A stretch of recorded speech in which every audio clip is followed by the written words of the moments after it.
आप बोलो ना कि मेरी पत्नी अच्छी घोरी आ गई महाराज मेरा पुण्य है, मेरी पत्नी अच्छी रसोई बनाती है महाराज मेरा पुण्य है। पत्नियां कहती है मेरे पास आके कि मेरा पति अच्छा कमाता है महाराज मेरा पुण्य है, मेरा पति अच्छा मेरा ध्यान देता है महाराज मेरा पुण्य है। शास्त्र कहता है इन सब में कोई पुण्य नहीं है। जब पूजा करो हर हालत में प्रतिदिन दोनों जोड़े से बैठ के पूजा करो तो वही पुण्य है, दूसरा किसी में कोई पुण्य ही नहीं है। जय जय गुरुदेव। पूजा करते समय तुम्हारा पति पास है क्या? पूजा करते समय तुम्हारी पत्नी पास है क्या? यही पुण्य है। बड़ा अकाल पड़ गया अयोध्या में। अयोध्या में इतना अकाल पड़ा कि राजा राम बड़े विचार में पड़ गए कि क्या अकाल पड़ा। तुरंत उन्होंने अपने कुलगुरु वशिष्ठ जी को पूछा कि अकाल कैसे पड़ा? तूने अपनी पत्नी को वन में निष्कासित कर दिया तो सीता को वन में भेजने के कारण से ये पूरा अयोध्या का देश सूख गया है। इसके लिए तुमको दशाश्वमेध यज्ञ करना पड़ेगा, तभी पुनः ये देश हरा भरा होगा। उसमें क्या महाराज चालू करो ना यज्ञ। कैसे यज्ञ चालू करें राजन? तुम्हारी पत्नी तुम्हारे साथ नहीं है, शादीशुदा हो और पत्नी साथ हो के नहीं हो या पति साथ नहीं हो, वो पूजा यज्ञ कदापि फल नहीं देता। जय जय गुरुदेव। फिर मैं कैसे करूंगा महाराज? मैं पूजा कैसे करूंगा? कौन पूछ रहे हैं? मर्यादा पुरुषोत्तम राम कहते कि दशाश्वमेध यज्ञ मैं फिर कैसे करूंगा? वशिष्ठ कहते हैं सोने की प्रतिमा बनाओ सीता के वजन की, उसी हूबहू शरीर के प्रमाण की सोने की प्रतिमा बना के उसमें प्राण प्रतिष्ठा करो। हम तो प्राण प्रतिष्ठित मूर्तियों को भगवान ही मानते हैं ना जी भगवान।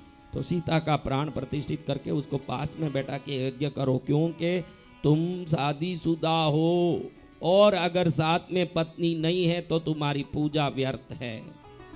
तुम भी ध्यान रखो, आगे कृष्णगिरी आ रहे हो, पत्नियां अपनी मर्जी से न पति अपनी मर्जी से मत आओ। पिक्चर जाते हो मनाते हो कि नहीं?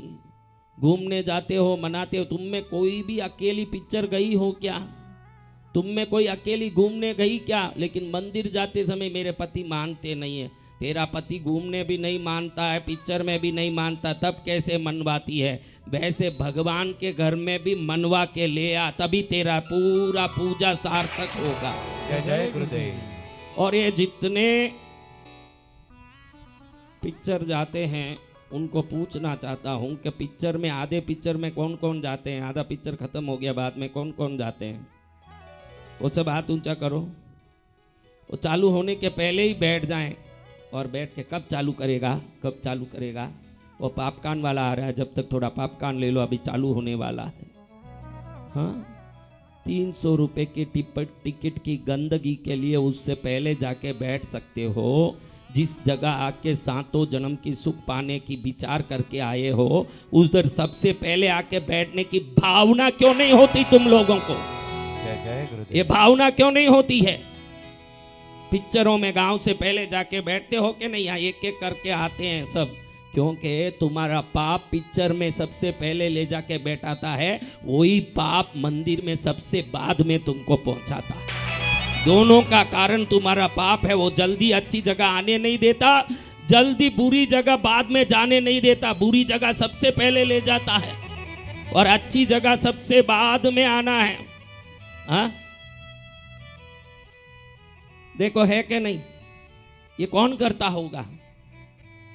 तुम्हारी माँ उधर से फोन कर रही है क्या? भाई बाद में हवन शुरू होने के 1.5 घंटे बाद ही जाना, तेरी माँ की आज्ञा है। फोन आया माँ का कि बाप का आया? तो तुम देरी से क्यों आते हो? कौन तुमको देरी कराता है बोलो? उस पाप को समझा दो कि तू 1000 कोशिश करे तो भी तेरे वश में मैं नहीं रहूंगा। मैं पद्मावती के चरण में आया हूं तो अब पुण्य के वश में जाना चाहता हूं। ये भाव भावोगे तो ही कल्याण है। जय जय गुरुदेव। आराम से आओ न, आराम से जाओ न। हमने कुछ किया तो हमने पाया है, तुम भी करोगे तो तुम भी पाओगे। वसंत विजय को फोगट में शक्तियां सिद्धियां नहीं मिली है। तू बोल उस घर में अभी दर्शन दे के दिखाऊं, 100 घरों में एक साथ खड़ा हो जाऊं। जय जय गुरुदेव। हाँ, दिखाऊंगा आशीर्वाद उसी को जिसमें योग्यता हो। कोई मदारी तो है नहीं कि सबके सामने बंदर लेके नाचेगा। हाँ,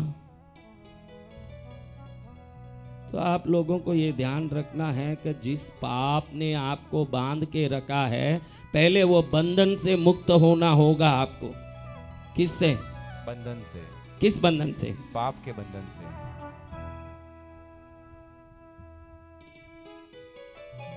जो दुख के बंधन काटे और सुख का करे निदान, नहीं कोई तेरे सिवाय पद्मा तेरे सिवाय, नहीं कोई तेरे सिवाय पद्मा तेरे सिवाय।